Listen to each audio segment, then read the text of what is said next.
Vasudhaiva Kutumbakam. Greetings to all. I am Srishti of class 7th, standing here to share few words on World AIDS Day.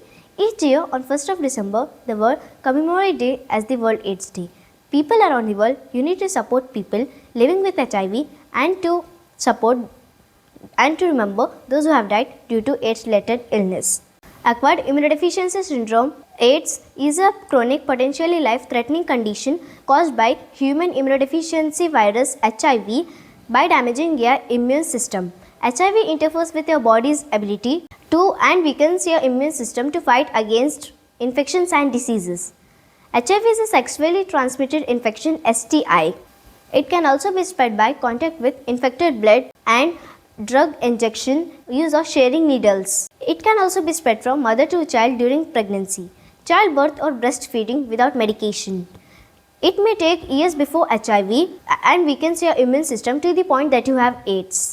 There is no cure for HIV or AIDS, but medication can control the infection and prevent the progression of the disease. Antivirus treatment for HIV has reduced AIDS death around the world.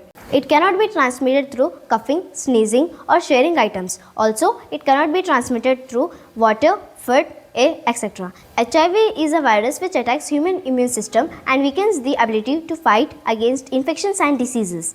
In 1987, Lady Diana worked day in and day out to spread the awareness of AIDS. She started to go to HIV positive patients. Many people wear a red ribbon, the universal symbol of awareness. World AIDS Day remains as relevant today as it always been reminding people and government that HIV has not gone away. The theme for World AIDS Day 2024 around the world is Take the Right Path.